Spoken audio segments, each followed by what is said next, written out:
רוצה לפתוח בנושא המרתק על החגים באיזושהי הקדמה כללית. בזמנים המודרניים, שהחיים נעשו כל כך דחוסים ומעייפים, החגים מאפשרים לנו לקחת פסק זמן, להתבונן על החיים שלנו פנימה והחוצה, לעשות איזשהו חשבון נפש, גם אם לא מדובר ביום הכיפורים.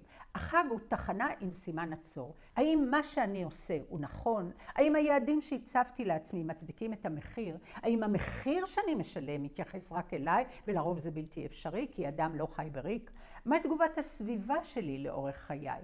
למרות שלרוב החגים דורשים מאמץ של עבודה נוספת והכנות, המאמץ משתלם. כי אחרת היינו ממשיכים במרוץ היומיומי.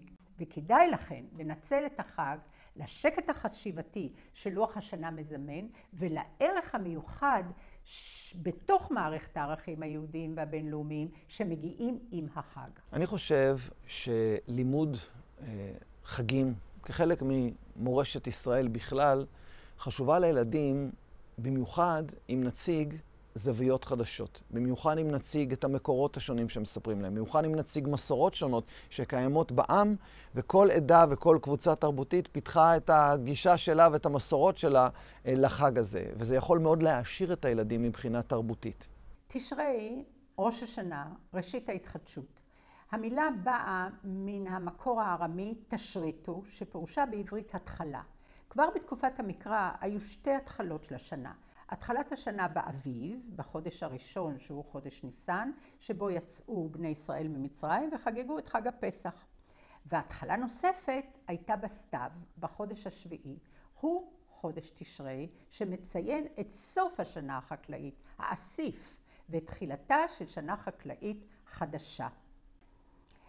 בחגי תשרי יש לנו מצד אחד מסרים של יראה גדולה, כמו ביום הכיפורים, ומן הצד השני גם אפשרויות לתיקון ובקשת סליחה. סיום החגים הוא באיסוף של כל מה שהשקענו במשך השנה, דבר שבא לידי ביטוי בחג האסיף, הלא הוא חג הסוכות, וחגי תשרי מגלמים גם משהו מאוד יהודי, שילוב של מחשבה והרהורים. בימינו אנו קוראים לזה רפלקציה עצמית עם אפשרות לתיקון.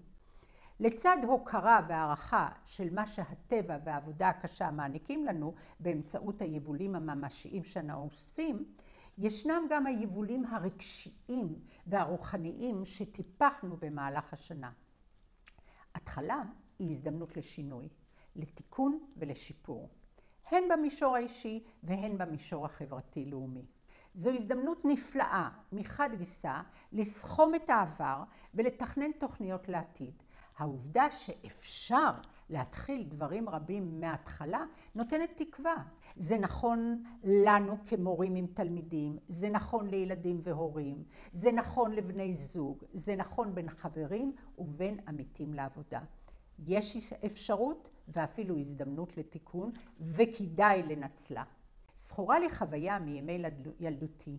היה מקום מסוים במרפסת דירתנו ברחוב נחמני בתל אביב, שבו הייתי מתכנסת בראש השנה ומבטיחה לעצמי שאהיה ילדה טובה יותר להוריי. למרות שלא הייתי ילדה מרדנית, כלל ועיקר. ילדה יותר טובה בבית הספר. שוב, הייתי תלמידה טובה וממושמעת, וטובה יותר לחבריי.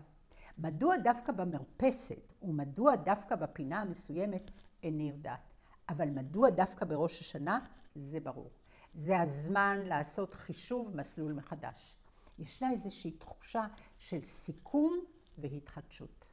אני חושבת שתחילת השנה דווקא עם חגי תשרי זה דבר נפלא. אם אנחנו מסתכלים על קארל דווק או אנג'לה דקוורת', על הכיוון של גריט, על היכולת של הבן אדם להאמין שהוא תמיד יכול, והאמונה הזאת מאפשר לו להגיע להישגים ולהצליח, אז דווקא ההתחלות החדשות האלה של חגי תשרי נותנים לילד להאמין ולהבין שיש סיכוי והוא יכול לעשות, הוא יכול להתחיל מחדש תמיד ולהגיע להישגים. אז אני חושבת שזה דבר נפלא דווקא להתחיל עם... יצא לנו במקרה ויצא לנו מצוין.